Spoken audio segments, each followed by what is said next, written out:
Welcome to TNC Talks Nonprofit with Mercedes and Scott. I'm Scott McAninch with the Nonprofit Council. I'm Mercedes Alhaj with the Nonprofit Council. Today on our episode, we have Mary Garr, who is the CEO of Family Service Association. Welcome. Why don't, before we launch into how you got into your role as the CEO of Family Service, tell us about your organization. All right. Thank you, Mercedes, so very much. Thank you, Scott, for inviting me. Family Service is 122 years old. It is a deeply rooted nonprofit here in San Antonio, but today we serve across 14 counties in South Texas. It was actually created because the city of San Antonio recognized that they had some deep pockets of poverty at that time. Of course, we still do. And they reached out to community business leaders and they said, is there something you can do to help us? So those leaders came together and they created what was then called the Charity Association of San Antonio and Bexar County. The thought was, if you give out money to people in need, that would lift people up out of poverty.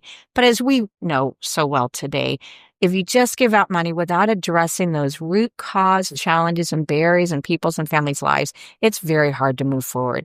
So over the decades, Family Service continued to evolve to meet the needs of its clients, of its families, organically without realizing it. What they did was, in adding various services over time, they started addressing what we now know are social determinants or non-medical drivers of health.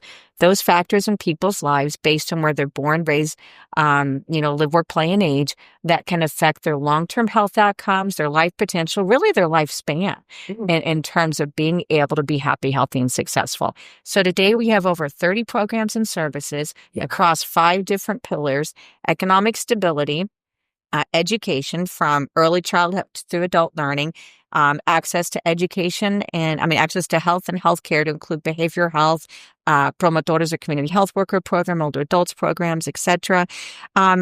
Programs tied to neighborhood and built environment. So we have several community centers and supports tied to those resources.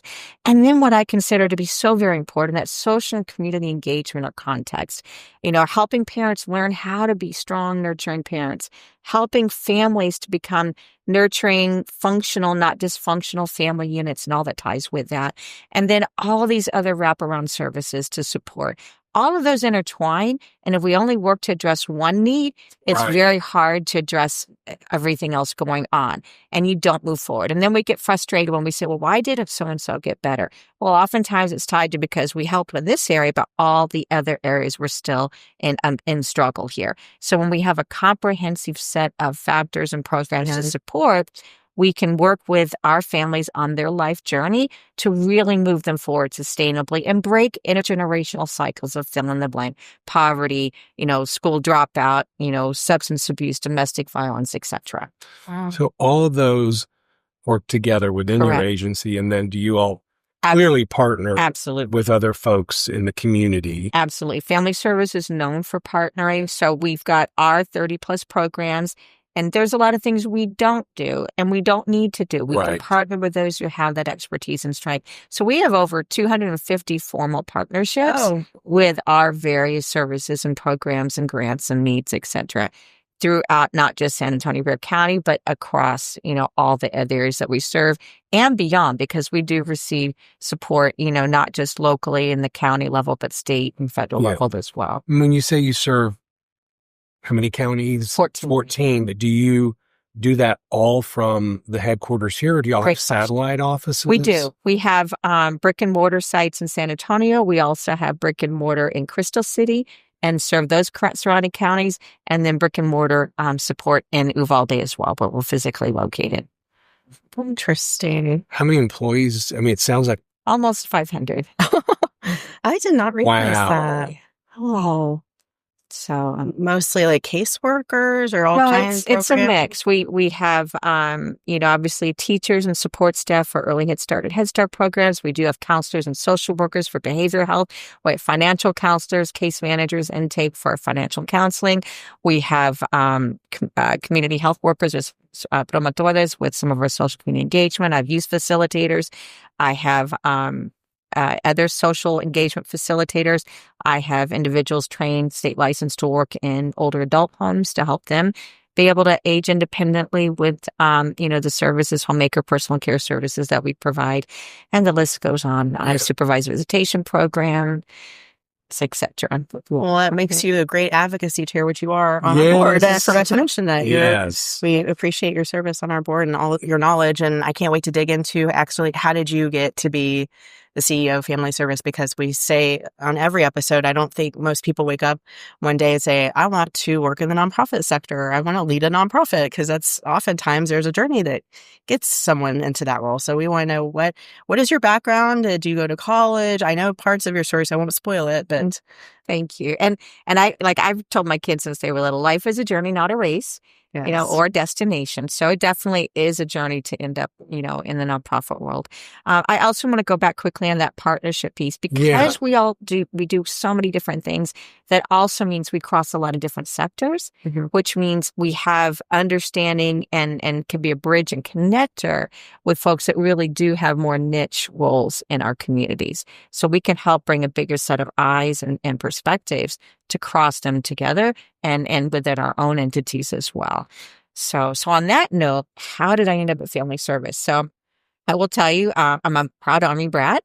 So I am from San Antonio. I've considered myself from here. I was here second grade, and then fifth or eighth grade, and then my parents came back. So we boomeranged in and out when I was growing up. But I also had a chance to live in other places, to include in Asia and in Europe.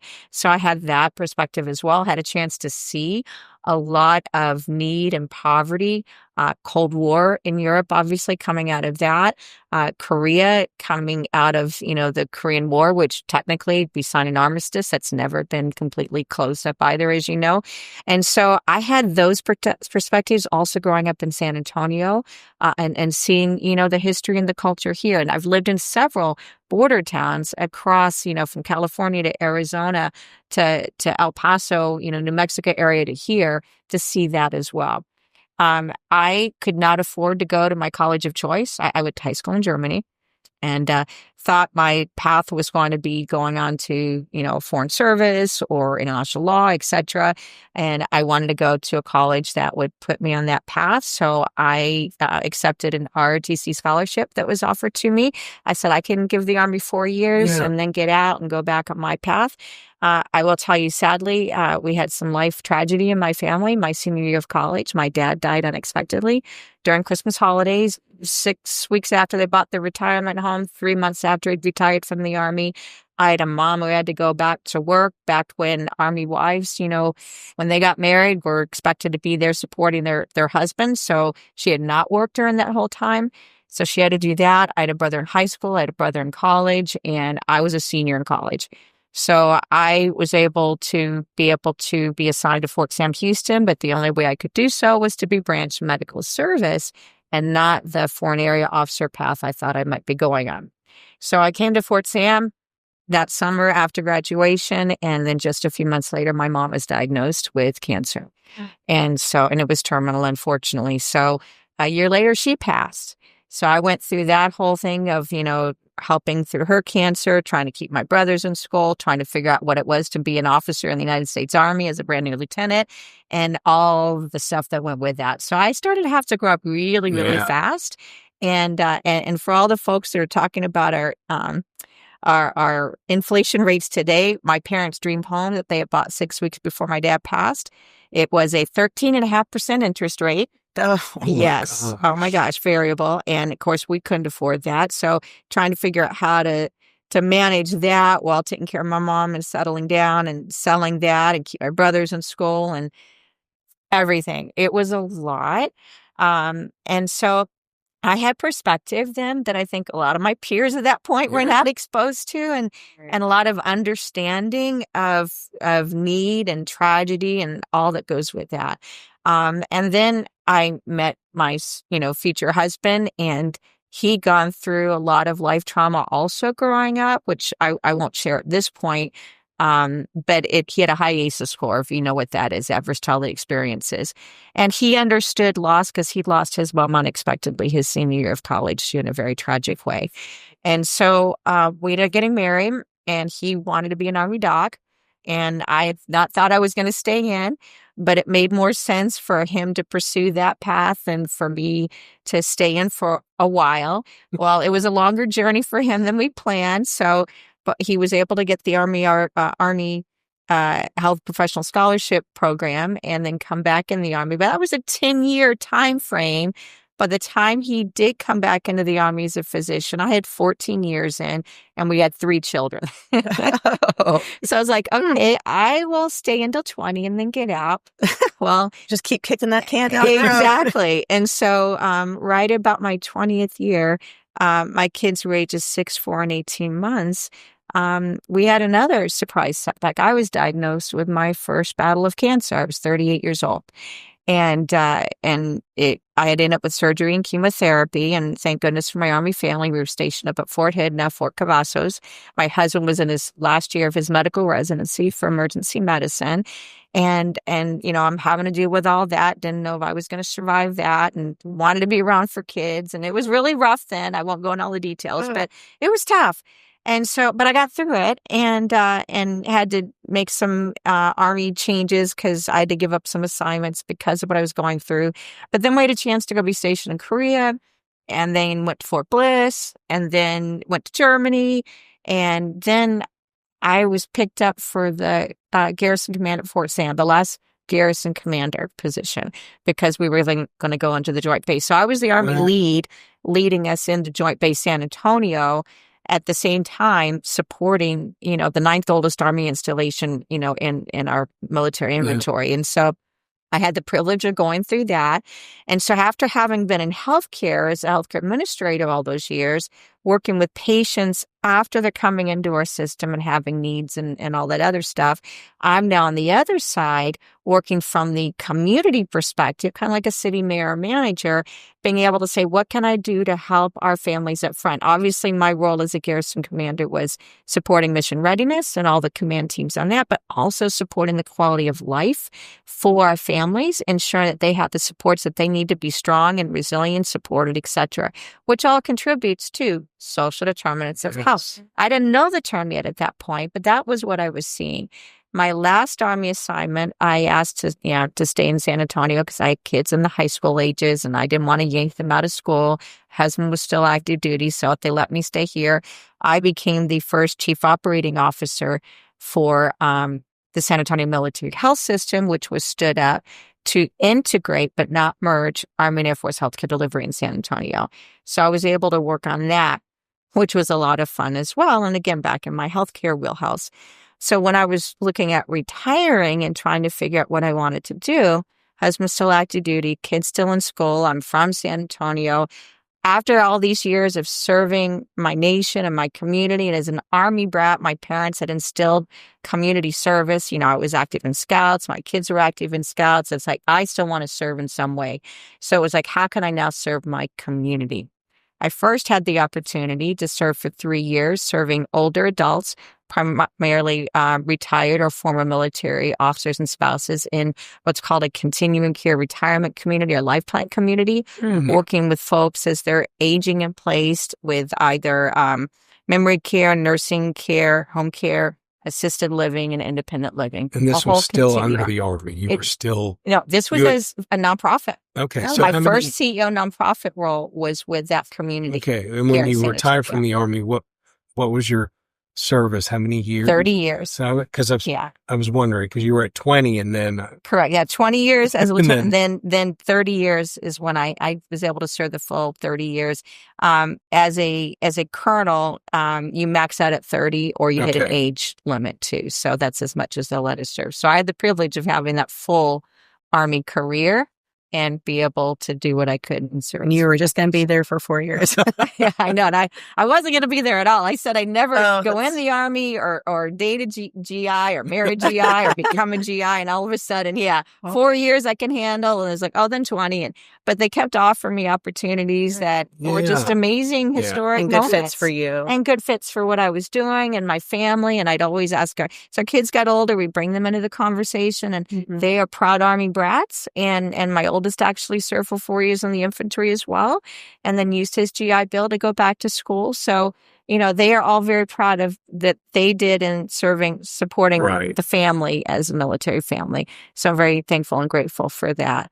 But yeah, I did that for 3 years. And then is the nonprofit still around? The nonprofit is still around. Okay. Yeah. And they've evolved quite a bit and everything, but they still do great work out there and supporting, folks who want to age in place in that kind of retirement community. But then this opportunity came up. I had several folks reaching out saying, hey, based on your background and what you've done, this might be something you might be interested in. And I'll be honest, I'd never heard of family service. Which is interesting because I'm from San Antonio. But at that time, it was 115 years old. And what I found as I was going through the interview process, that either people had never heard of it like me, or they'd heard of it, knew they did quote unquote good things, but didn't know exactly what they did. Right. Or they knew of specific programs and were supported or helping them, but didn't know they actually belonged to family service. Even our community center today, people don't realize is family service, our family service neighborhood place here in San Antonio. People haven't always connected that dot, or our Head Start programs that we do, et cetera. So I was asked to apply and I looked at it and I said, yeah, this does seem like what I've done with my healthcare background, with my garrison command background. I started the interview. They invited me back for more interviews, took me through. And I said, a lot of what I'm seeing here aligns with what I did in the military. And I was grateful and privileged that they selected me to be that CEO, replacing somebody who'd been in that role like 17, 18 years. So a lot of history here. Pretty much most of the executive directors then evolved to CEO have been in place for a long time. One prior CEO, by the way, family service, had been a POW in World War II. So another military connection. Wow. Yes. And then when he came back after his service, he became a social worker and then became the executive director for family service. So continuing some of that tradition as well. Interesting, isn't it? Yeah. So, but in that, for me, it was like I still wanted to be able to serve. And there are tremendous needs in our community. And I tell, other military service members or veterans that the military trains us. They educate us. They train us to be leaders. They train us to be team players, have a strong work ethic and discipline and all the things that our nonprofits can benefit from. And again, when I was retiring, I looked at, because my heart is still in healthcare. I miss working in the hospitals. I love working with patients in the healthcare system and supporting all of the healthcare provider and team members, et cetera. But when I was looking at where could I have the most impact and influence, it was realizing that, when I work in a hospital, I'm dealing with patients who've already had all these things happening to them. And now we're treating the symptoms and trying to address what's going on and solve the healthcare problem with them now. If I can work at more of the root causes, what can I do to prevent that thing from happening? Exactly. The research shows that only about 20% of our healthcare needs are tied to unpreventable kinds of things, trauma or, genetics, cancer and all that. But about 80% is really tied more to those social, environmental, and behavioral kinds of things, most often rooted in social determinants of health, those root cause barriers. So, it could be tied to childhood trauma. It could be tied to the stress tied to poverty, lack of access to healthy quality, food and knowing how to use that health nutrition, health literacy, lack of access to educational support. So we see people that work 2 and 3 jobs with no skill sets, no health insurance, and if they miss a day of work, they don't get paid.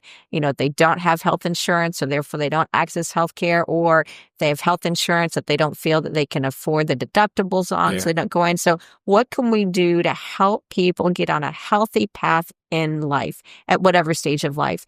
And if they were born into poverty and all the stresses that go with it, what can we do to help them? But especially, what can we do to help their children so we can break those intergenerational cycles? And whatever they were born into, their children will have a better opportunity for success in life. And a lot of the research shows that, even diabetes, heart disease, obesity, the stress, depression, anxiety, all those, a lot of them have a root, cause tied back to social determinants of health challenges, average childhood experiences, etc. And we can work to address that. And if we understand it, we can work to prevent it. When we help people to be able to understand what they've gone through, we can help them to develop a vocabulary to articulate it. And if they can articulate it, they can start to process it and then start identifying ways and to overcome it. But for many of them, most of them, they can't overcome it on their own. They need that little bit of help. And it's not a handout. Yeah. It really is a hand up. And what I talk about, they talk about, oh, well, we don't want to just give people fish and feed them for a day. We want to teach them how to fish and teach them to fish for a lifetime. But it's really more than that. We can teach somebody how to fish. But if we don't give them access to a pond, or the pond is empty, or if it has polluted water, so therefore the fish are poisoned, or if we don't give them a rod and reel after we've taught them to fish, or we give them a broken one and no bait. All of it. So it's all of that other stuff. That's social determinants of health. It's much more than just teaching somebody how to fish. We want to set them up for success. And frankly, when I think about it, it's health of individuals, health of families, health of communities, and they all intertwine. If we have strong individuals within a family, we have a better chance of having a strong family unit. And if we have strong families, they are out there building strong neighborhoods and communities. But if they are in toxic neighborhoods without access to supports and infrastructure and all that goes with it, then it's hard for them to do well and to succeed. And when people are in poverty, their world tends to be really small. Especially if they don't have access to transportation, and access to, to be able to get out, to get the resources they need. And so their world might be a 3 to 5 mile radius at most because they can't get out to other things. We bring stuff to them. I was just going to ask, how do folks find you? Great question. That's what I was wondering. So depending on the program, some can find us on their own.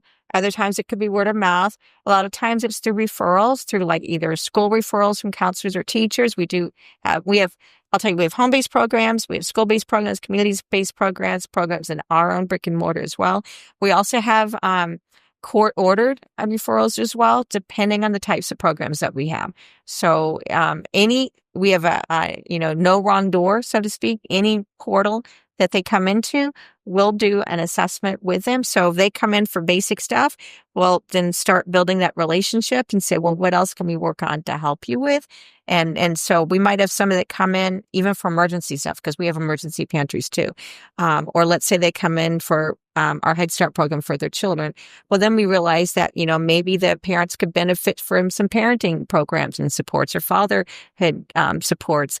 Or maybe they could be helped with some education training and stuff, because through our various programs there, so they can now get a degree or certifications to now get better jobs with benefits and stuff. Assessing Correct. their, Total not just needs the are individual. The whole family. Yeah. Yes.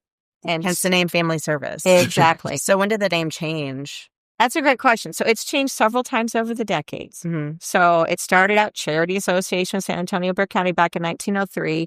And then it evolved. In the early years, it was doing things like it stood up the local tuberculosis council back then. We also, with others, helped to create what was then known as the community chest that evolved to the United Fund that we now know as United Way today.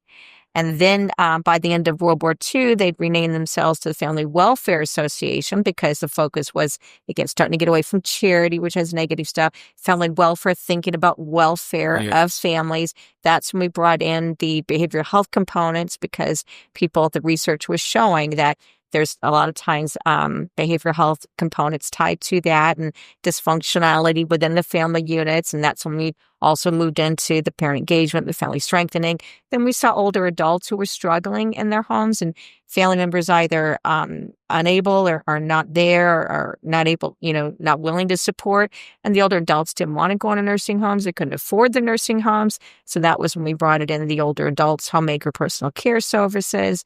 And then over time, we had the schools starting to reach out to us saying, can you help us with the gang activities we're having in some of our areas? So we created what was then called YAGA, Youth Against Gang Activities.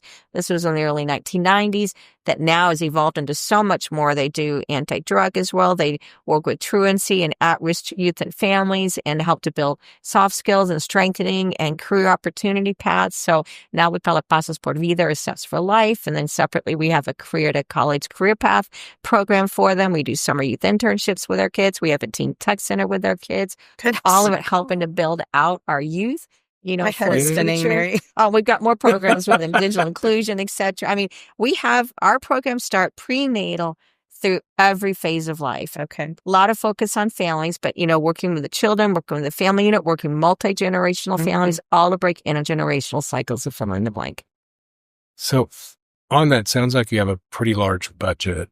And how, you know, for what you want to talk about, how is the current landscape really kind of affected y'all? And then discussions with your board on, you know, what the future could hold, at least in the next 4 years. Good question. And, you know, I hate to be like points in time, but I think everybody understands that this is not a normal time.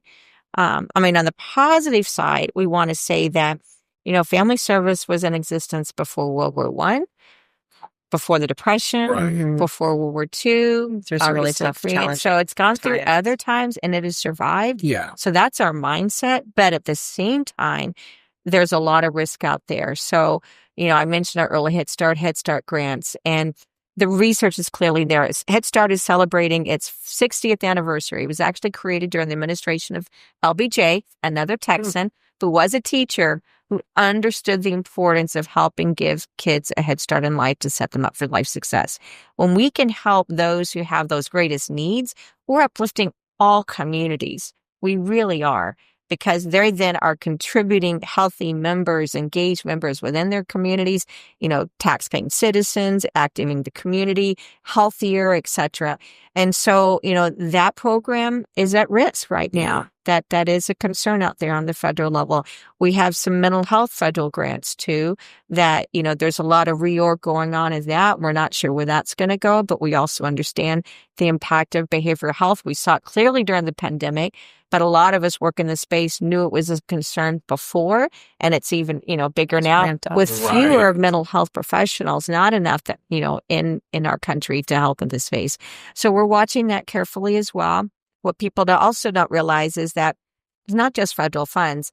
There are state, county, and local funds that are actually federal funds passed through them and disseminated. Right. And then when you go beyond there are so many civilian entities, businesses, corporations, contractors, etc., that have had various federal or government grants to do their work. And so if they lose funding, then that means they won't have funding to give to nonprofits and grants and support for their work as well. They might be decreasing numbers of staff who come out and volunteer or donate on their own. So it just continues to be a ripple the economic effect. Climate Absolutely. has a lot of impact on It's a lot of profits. uncertainty out there. So I think we're all watching, and we know, frankly, when you're looking at San Antonio specifically, you know, we love our city. It's a beautiful city. It's so very special. We don't have the depth of some of those big corporations that you see in some other metropolitan areas. And so it's that few handful of corporate entities and philanthropy organizations that, you know, they're talking to, but there's no way they can fill in the gap. Right. They can't even put a Band-Aid on if all of this really goes south. So we're all trying to figure out how we collectively going to meet needs, ongoing needs, more needs. Yeah. And another thing that you both well know is the nonprofit sector in San Antonio is a large employer in itself. And so if nonprofits start shutting down, which some of them have been, and others at huge risk, we know that is going on out there right now, then more people will be laid off in that sector as well. And that'll be a risk. I know that there are entities out there that are talking quietly. I can't say publicly yet, but we are probably absorbing another nonprofit, an old one that was going to be shutting down if we didn't take on their mission, and their mission aligns with ours, and it's a needed area. I mean, that's not a negative. No. I think we see that. we get calls monthly, just folks wanting to start a new nonprofit. And the question that we ask is, what is the mission? And as soon as they say that, it's like, thank you. Well, out of our 240 members, we have 3 or 4 agencies that already do that work. So maybe talk to them. Thank you. And so I don't think mergers, acquisitions are a negative. It's not a negative thing. It's a way to strengthen and keep those services in the community. Absolutely. And what I tactfully try to say is all of us need to make sure we don't bring our egos into this. Yes. We have a lot of smart people, a lot of great ideas. People have time, talent, and treasure. And you're absolutely right. And I saw this clearly when I was the garrison commander. We had our Warrior Family Support Center. It's now under the auspices of the USO. We'd have folks that would want to come in and support our wounded warriors and their families, which I greatly appreciate because it was so needed. But sometimes we would have folks come in and say, hey, I want to start a nonprofit. I want to do this. I want to do that in support of. And I'd say, well, listen, that's a great idea. But, these other groups are already doing it. Do you mind supporting them rather than siphoning future dollars away from that? And try to do it on your own. We are stronger together rather than diluting what is already not enough resources in these spaces. And we're seeing that here locally too. Yeah. It's how do we work together and smarter rather than trying to bring in our own idea and say, well, I want to do it my way, or I think I've got a better way. It's no, please, let's see who is doing the work. Yeah. And if somebody truly is doing it differently and it's a new thing, absolutely, it's a good idea. Or if they have a good idea and somebody else is doing it, but it's a different demographic, different location, different age range or whatever, then maybe that's a good idea too, or help that one expand to do that. Yes. Exactly. So, but it's being smart about how do you really make sure that we are effectively using and being good stewards of limited resources in the nonprofit sector to make that greatest good for the greatest good. Yeah, and typically that happens when folks call. It's about something happened to their family, trauma, absolutely. They've lost a child to whatever disease and they want to do something. Absolutely. Which is honorable. And we admire that. We appreciate that. But how can we do it the best way? That they can direct it way? Toward. Absolutely. Because where do they want to be the most effective? Yes. And if the effect is to change outcomes in honor of fill in the blank, then yes, there's lots of ways to do that. And creating your own nonprofit may not be the most. It might be partnering with somebody else and helping to uplift an existing one. Because the key thing is with nonprofits, it takes years to build trust. It takes years to build relationships and capacity and gain the funding and recurring funding to be able to make that go. It takes one budget cycle loss to lose all that. And then you could take years to build up again, if you can at all. So we also point out the funding part, which is important because I think some people have the notion that they're going to prop up a nonprofit and money's just going to fall out of the sky for some reason. I don't know why that's an idea in some people's heads, but it's like, no, most funders won't look at you unless you're in existence for X number of years, and grants and any other federal or local funding. It's going to be the same. Individual giving is hard. It is hard. And it's gotten harder since the tax code changed and the standard deduction has gone up. Since we don't have the above the line charity deduction right now, they've shown that fewer people are donating. Yeah. Which is an advocacy point. Exactly. Unless you are able to have the funds where you end up doing standard deduction, which most people don't anymore. And so, how do we work to build that? And, if somebody chooses to donate this year to one org and next year to another org and next year to another org, there's no consistent funding support for those nonprofits. And the key thing to realize is nonprofits today, they aren't businesses in terms of trying to make a profit. They're not out there to increase shareholder value, but they have to run efficiently like a business in order to have to be good stewards of those dollars. I joke that, a for-profit entity for those successful ones, they get by with just counting dollars here and there. We have to count pennies and figure out how to stretch them and blend them and braid them and be able to meet that need. And we have to be very smart on that. And there needs to be reserves. You don't make a profit, but you have to at some years to be able to put back money 4 times when funding is. And Scott, that's a great point because some funders say, oh, we don't want to give to reserves. Why should you have any reserves? Well, if you are a business and you only have 2 weeks or 2 months of payroll, and now you've lost a grant, in this case, if you've lost a customer at this point, then if you don't have those reserves while you're working to build up another customer, then, you are at risk of going under. It's the same in the nonprofit world. If you don't have those reserves to be that stabilizer or shock absorber when you use a grant, then you're laying people off or you're stopping services to a needed demographic. And now, and then, you're losing credibility with that population trying to restart as well. That program right. A year later. If you can at all. Yeah. So having reserves and having funders support reserves it is extremely critical. And we talk too we know in the nonprofit sector, we kind of joke about it. If Starbucks were a nonprofit, so to speak, how the some of the funders in past days are getting much better now would say, well, we'll support the cost of the coffee, but maybe we'll support a little bit of the buying of that little cappuccino machine or something, but we're not going to pay for your labor, we're not going to pay for your rent, we're not going to pay for your parking lot or the cups or anything else like that.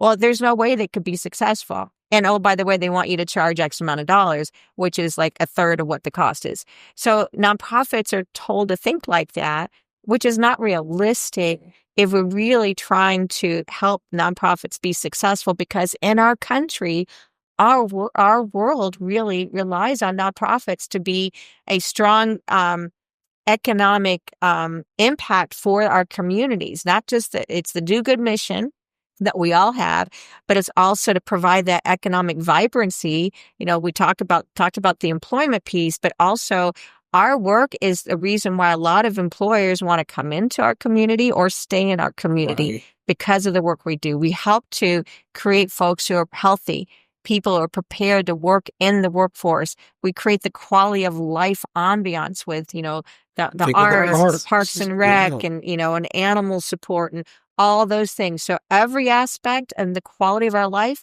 has some sort of tie back to a nonprofit. And whether people realize it or not, they are being supported by a nonprofit somehow. Yeah. And people don't realize that. They don't. In the general public. No. And until you work in the sector, do you realize all the different aspects of your life that a nonprofit touches every single day. And how they're interconnected. Absolutely.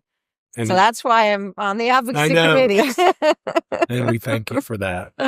Well, this has been very interesting. Not only your story, but also to hear about family service, the history, and nonprofits in general, and kind of talking about the inner workings and how they do really affect our lives every single day. Absolutely. So thank you for touching on all that. And thank you for being on our board. Thank you. And our advocacy. Thank you. I love San Antonio. I love my community, my hometown. And, to me, being able to make a difference in the lives of those who need some support, it's a privilege to be able to do that. Yeah.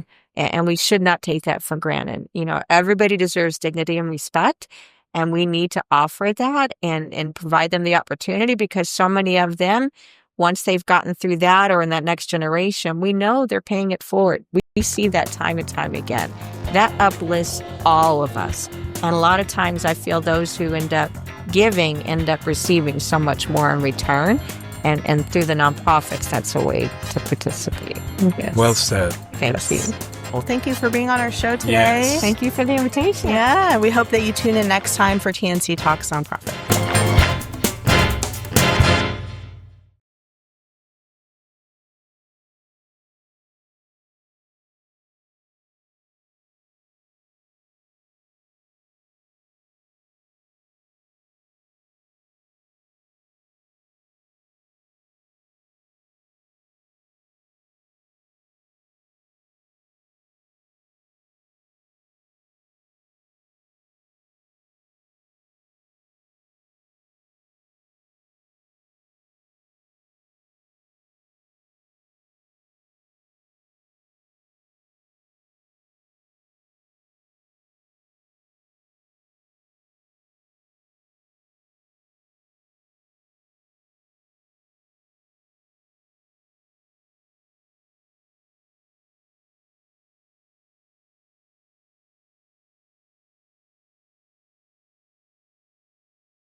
And again, a big shout out to Methodist Healthcare Ministries of South Texas for supporting this podcast series. We'll see you next time.